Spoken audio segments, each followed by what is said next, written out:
آج کا لطیفہ۔ خان صاحب ایک لڑکی کو بہت پسند کرتے تھے۔ بڑی لڑائیوں اور مشکلوں کے بعد خان صاحب کی شادی اسی لڑکی سے ہو گئی۔ رخصتی کے وقت لڑکی اور اس کی ماں رونے لگی۔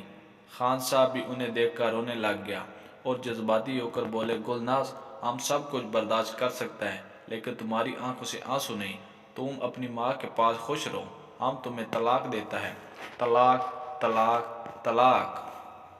ایک شادی شدہ شخص کے سر میں جوئیں پڑ گئیں تو اس نے بیگم کو بتایا۔ بیوی نے شوہر کے سر میں باریک کنگھی ماری تو درجن جوئیں نکلی، لیکن اصل کھیل تو اس کے بعد شروع ہوا۔ بیگم نے اس کے بعد پھر اپنے سر میں کنگھی ماری تو ایک بھی جوں نہ نکلی۔ اب بیگم 2 دن سے بھرپور تفتیش کر رہی ہے، مجھے تو جوئیں نہیں، تو آپ کو کس سے پڑی ہیں؟ ایک بندہ الیکشن میں قسمت آزما رہا تھا تو اسے 3 ہی ووٹ ملے۔ تب اس نے سرکار سے Z+ سیکیورٹی کی مانگ کی تو اسے ضلع DM نے سمجھاتے ہوئے کہا کہ تمہیں صرف 3 ووٹ ملے ہیں، پھر Z+ سیکیورٹی کیسے دے سکتے ہیں؟